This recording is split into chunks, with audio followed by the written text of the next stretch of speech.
Oi pessoal, aqui é o Gilberto Laia. Eu vou falar um pouquinho para vocês um pouco da minha história. Gilberto, você já falou muito de outras empresas serem amadoras ou não, tá? Mas quem que é o Gilberto Laia? Porque metade do mercado adora ele, porque metade do mercado às vezes fica pegando no pé dele. O Gilberto realmente ele é polêmico, ele não é. Então deixa eu contar um pouquinho aqui para vocês aqui quem que é o Gilberto, tá gente? E aí eu vou falar realmente no mercado de importação. Eu comecei mesmo esse mercado na minha lua de mel, tá? Eu e minha esposa, nós fomos para Buenos Aires em 2012 e chegou lá e a gente viu os produtos muito baratos. Então assim, Victoria's Secret, perfumes importados. E naquela época o dólar era cerca de 1,50, 1,60. Então minha esposa, como ela era muito vendedora, ela comprou vários produtos aquele dia ali. Nós trouxemos com a gente trabalhava numa empresa de call center e assim, com uma semana ela já tinha vendido tudo. E aí ela falou, olha, já vendi tudo e eu tô com tanto de pedido. Durante um mês, mais ou menos, todo final de semana, eu pegava um avião em Confins, em Belo Horizonte, tá? E ia para ou Montevidéu ou para Buenos Aires. E fazia compras no duty free e tudo mais, e começava a vender. Trazia, minha esposa vendia muito. Só que chegou um momento que eu falei assim, nossa, é impossível eu ficar fazendo esse tipo de viagem, mas que era cerca de 3, 4 horas todo final de semana. E a gente começou a pesquisar empresas nos Estados Unidos. Naquela época ainda não tinha redirecionadores, personal shopping, nada disso, tá? E aí nós descobrimos uma empresa, se eu não me engano, tá? Até falando o nome dela, acho que era Impress Express, não lembro mais. E eles revendiam. Então eles revendiam camisas da Hollister, Victoria's Secret, perfumes, e a gente comprava e enviava. Fizemos isso aí durante um ano e pouquinho. E aí foi quando surgiu o Alce. Eu lembro até hoje que ele mandou pra gente 2 alces e falou assim, olha, esse é um produto novo e que vai fazer sucesso.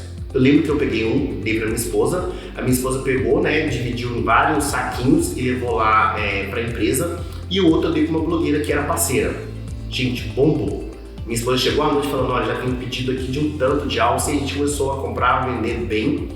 E aí, essa empresa que fazia essa revenda pra gente, viu que eles também vendiam no Brasil, viu que a gente estava vendo um concorrente deles, né? E aí eles viraram e falaram assim, olha, a gente vai ter que aumentar o preço. Aí no dia que eles aumentaram o preço, eu falei assim, não dá. Uma semana depois, eu e minha esposa tiramos o visto e a gente foi para os Estados Unidos pela primeira vez. Foi 2014, se eu não me engano, e aí nós fizemos, tava tendo o lançamento do PlayStation 4.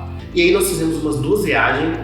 Um dia eu vou contar sobre a primeira viagem, o que aconteceu, tá? E aí eu falei assim, não dá. E aí foi quando 2013 para 2013 e 2014 eu sempre sou péssimo de datas, eu sempre erro um ano para baixo, um ano para cima, tá? Não ligue não. E aí eu falei assim, vamos ficar um tempo nos Estados Unidos. Mudamos para lá, já começamos em Orlando, e aí a gente viu que essa onda do Alce estava bombando e a gente começou a revender. E aí você lembra da USPS, que é aquelas caixas flat rate box, que é o mid ou large? A gente criava combos ali com 20 alces, se era no médio ou se era na caixa grande de 31 alces, e a gente revendia para atacadistas e bombamos de vender, tanto que não tem nem história ninguém que vendeu mais alce que a gente. E aí a gente foi, nós fomos enviando tudo mais, ok? E aí quando foi em 2014 a gente recebeu um convite de um curso de importação na época para a gente virar redirecionador. A gente não tinha ideia o que era redirecionamento. Minha esposa fez um site meia boca ali, só para fazer um cadastrozinho ali. Essa produtora falou que ia indicar pra gente mais ou menos uns 1.500 alunos, e com menos de 30 dias a gente já tinha mais de 9.000 cadastros. Na época, a gente tinha autorização do condomínio, por isso que eu acho muito engraçado algumas pessoas falarem que no condomínio não pode receber. Nós conseguimos a autorização do condomínio na época, tá? Isso lá em 2014. E aí a gente começou a receber 500, 800, 1.000 caixas. Chegou uma semana que o condomínio falou o seguinte, olha, nós vamos te entregar todas as caixas do condomínio e você separa o que é as suas e o que não é, você devolve pra gente, porque é impossível a gente separar as suas caixas. E não respondi processo, tá, gente? O pessoal falou que não podia receber caixa em casa, então por isso que eu falo que isso é muito tranquilo. Quando eu falo algumas coisas pra vocês, é de experiência própria. Só que a gente ficou uns 2 meses assim, a gente quase quebrou. A gente não dava conta, a gente começou a ter bloqueios em relação à forma de pagamento, PayPal, essas coisas todas. A gente não tinha uma preparação, então a gente não conseguia pegar várias pessoas rápido, treinar, seja de logística, seja de treinamento para atendimento. Na época a gente pediu para um rapaz fazer um site para a gente administrativo e tudo mais, ele me prometia em 15 dias, ele foi me entregar com 6 meses, e aí a gente saiu do curso. Ficamos aí uns 8 meses mais ou menos só resolvendo o pepino, tá? Por isso que eu falo que a questão não é você não ter problema, o problema você sempre vai ter. A questão é como que você vai resolver. E nós passamos 8 meses literalmente resolvendo cada problema que nós tivemos. de atraso, caixa que não foi enviada, tudo mais. E pronto. Em 2015 a gente voltou um pouquinho pro Brasil para dar uma descansada, minha esposa também estava para ter bebê, a gente queria que nosso filho nascesse no Brasil, ficamos aqui. Nesse período a gente tentou com 2 pessoas que nos ajudaram muito naquele período, e quando foi em 2017 a gente voltou para os Estados Unidos. Quem vai lembra que eu voltei primeiro, tem até um post meu lá no grupo do Facebook, né, que assim, a gente recebeu assim, sei lá, 8 ou 9 vezes mais caixas previstas no Black Friday, e eu voltei para a gente colocar a casa em ordem. E ali a gente foi feito um trabalho, ficamos até final de 2018, quando foi 2019, vocês lembram também que eu fiz a loucura, né, de uma empresa grande sair de um estado, fiquei no mesmo estado, mas assim, a gente saiu de Orlando e a gente mudou para Miami. Nesse período foi um período que eu fui convidado pela USPS a visitar a alfândega americana, fomos para Miami. Quem é meu cliente meu naquela época vai lembrar que a gente saiu do Priority, migramos para o Fast Class, fomos fazendo um trabalho assim, excepcional ali. E quando foi mais ou menos no final de 2019, foi quando estava tendo algumas mudanças que o Trump estava fazendo de tirar o USPS do acordo de Postal Union. Quem me conhece sabe que eu adoro ter negócios nos Estados Unidos, mas eu amo morar no Brasil. E aí foi quando eu e minha esposa tomamos uma decisão. A gente sabia que o USPS iria fazer algumas mudanças a partir de 2020 e que não ficaria muito bacana isso. A gente falou o seguinte: quer saber? Vamos voltar para o Brasil. Nesse período eu abri uma empresa no Brasil, nós montamos um projeto de venda de e-commerce assim, que não existe hoje nesse mercado. Eu já falei um pouquinho disso no Telegram, que a gente vincula a nossa empresa no Brasil com a nossa empresa nos Estados Unidos, e aí a gente consegue emitir nota fiscal, tudo certinho. O pessoal fala que não tem como, gente, como tudo tem. A questão é, exemplo, nessa época a gente gastou mais de R$35 mil com advogados tributários e contadores para a gente conseguir fazer esse modelo de negócio. E aí acabou que isso foi em setembro de 2019, quando foi em novembro eu criei o meu Telegram, porque eu falei assim, eu vou começar a contar esse meu fechamento da empresa, sem falar, mas eu vou começar a contar. Eu queria deixar alguma coisa para o mercado poder aproveitar. E aí quando foi dezembro, foi essa questão de Covid, 2021, né, já janeiro, fevereiro, o dólar aumentou muito, e quando foi em maio de 2020, né, eu anunciei o fechamento da empresa, já aguardando tudo, sabia tudo que iria acontecer, e aí foi quando o mercado brincou, nossa, ele quebrou, nossa, aconteceu isso, e lembro que eu falei, gente, fiquem tranquilos. Na época eu já atendia personal shopping também pela USPS, como eu falei com vocês na época, fiquem tranquilos, já tem uma solução. Eu já tinha tido o convite há uns 6 meses atrás de uma outra transportadora que eu não tinha aceitado, mas eu já vinha conversando né, com a Home Delivery há uns 6 meses. E eu estava ajudando eles no modelo de negócio dele, comercial, como eles iriam lidar com os clientes.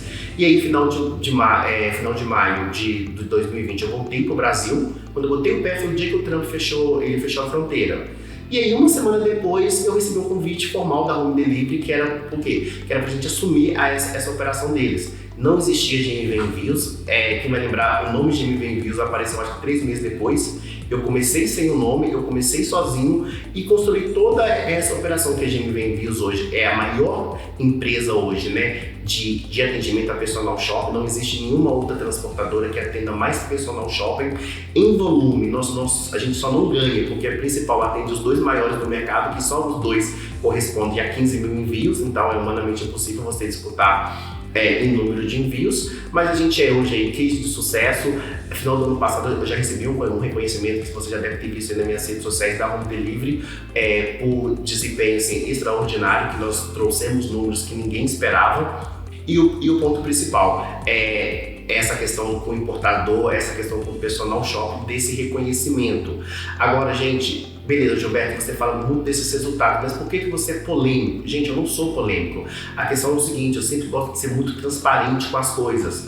Então, quando eu falo assim, gente, olha, a USPS vai acabar, é porque eu já sabia do modelo. E aí, assim, é uma provocada comercial, sim, como outras empresas que se dizem grandes, igual tinham várias, não sabiam disso.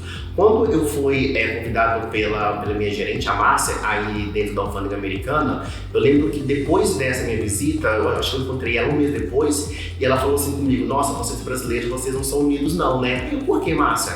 Nossa, eu recebi algumas mensagens de outras empresas questionando por que eu tinha te levado lá e não tinha levado eles. Aí é lógico, gente, que eu vou zoar, eu vou brincar. Quando eu chamo, por exemplo, aí, algumas pessoas de Dilma / Bozo, é porque assim, elas falam tanta besteira que atrapalha o nosso mercado. Eu não estou preocupado se o importador vai usar a minha empresa ou não, vocês sabem disso. O meu grupo de importação, o meu Telegram, não entra só quem é meu cliente, entra qualquer pessoa. Então qualquer pessoa pode ter aquela informação ali. E ela pegando aquela informação e ela transmitindo para outras pessoas, faz que o mercado fique melhor. E isso é bom para todo mundo. Então quando eu viro e falo, gente, olha, Dilma / Bozo, é porque está falando coisas no mercado que não vale a pena. Exemplo, a gente vai ter agora as mudanças da USPS, da transportadora. E aí tem empresas que falam, não, a nossa não vai mudar. Gente, é sério que vocês acreditam nisso? E aí, coincidentemente, agora a empresa que ele usa está sendo a empresa que mais está tomando um tributo alto. Vocês acham que isso não chega no ouvido dos Correios? Você acha que isso não chega no ouvido da Receita? E eles falam assim, peraí, deixa eu pesquisar, quem que é essa pessoa que está falando esse tanto de besteira aqui? Quando a pessoa vira e fala o seguinte, olha, eu tenho um agente dentro da Receita Federal em Curitiba. Sendo que se você entra no site da Receita, é informado que só os Correios que têm o poder sobre aquela carga ali. E você acha que a Receita Federal não vai atrás e vai tentar descobrir como que o navio caiu? A Receita foi lá, comprou, a Polícia Federal foi lá, comprou o curso de uma personal que ensinava o navio e derrubou tudo. Então você acha que a Receita, a Polícia Federal às vezes, elas não ficam olhando, peraí, deixa eu ver. Quando era até 2018, gente, tudo entrava, era o SPS. Hoje, quando a carga chega em Curitiba, ela chega de acordo com a transportadora, A, B ou C. A gente sabe disso. Então, gente, exemplo, hoje quem me acompanha pelo Telegram sabe que eu tenho uma pegada totalmente assim, é como se eu estivesse conversando com você direto. É como se eu estivesse sentado aqui na minha sala conversando. E eu vou ser transparente com você, eu vou falar o que acontece e o que não acontece. Esse é o meu perfil de Telegram. No Instagram, eu já dou um pouco mais uma amenizada. Porque tem muita gente ali que não me conhece, então às vezes está achando que é um deboche. Não é. Eu estou mostrando. Igual foi o dia que eu repostei uma pessoa que postou lá no Instagram que teve um tributo de 7 mil. Gente, vocês não levam esse tipo de coisa para as redes sociais. E aí quando eu vou lá e exponho essa pessoa, é para ver se outras pessoas não façam a mesma coisa. Para não atrapalhar o nosso mercado, para não deixar o nosso mercado amador. Tem gente que vai fazer e tem gente que não vai fazer. Da mesma forma que teve youtubers que falaram que todo mundo estava fazendo redirecionamento errado, e quando veio em mim, eu falei, ok, vamos fazer uma live e vamos falar o que seu irmão também fazia de errado? A pessoa parou. Por que ela não quis fazer a live dessa forma? Eu ofereci fazer uma live se ela ajudasse todos os importadores que perderam caixa do navio, oferecesse um auxílio judicial. E não aceitaram. Por que não? Então não é que o Gilberto seja polêmico. Acontece que eu falo muitas coisas que muitas vezes outras pessoas têm medo. Quando eu voltei para o Brasil, falaram que eu estava quebrado. Geralmente vocês podem ver que eu não posto a minha vida pessoal. E 6 meses depois eu estava em Londres. Eu desconheço uma pessoa que quebra e 6 meses depois está passeando em Londres, está viajando, está curtindo a vida. Então, vamos dar uma pensada sobre isso. Pensa se realmente, olha o que o Gilberto fala, olha o que as outras empresas falam. Pesquisa a história do Gilberto, pesquisa a história dessas outras pessoas. O Gilberto hoje roda em qualquer lugar no Brasil, sendo que nenhum importador vai brigar com o Gilberto. Talvez porque não gosta dele, mas não por conta de uma caixa que sumiu, alguma coisa assim. O Gilberto vai nos Estados Unidos, como eu fui agora, fui em Miami, fui em Orlando, e não tive problema nenhum com nenhum personal. Gostar ou não gostar, gente, isso é uma coisa totalmente pessoal. Mas no profissionalismo, eu nunca escondi nada de ninguém. Eu nunca fiquei devendo nada a ninguém. E isso para mim que é o mais importante. Bem, gente, eu brinquei no início do vídeo que 50% do mercado me ama e 50% não gosta de mim. Espero que com esse vídeo agora, pelo menos 70% do mercado goste de mim e 30% ainda continue não gostando. Mas aí não tem problema não, tá bom? Um abraço, gente, até mais.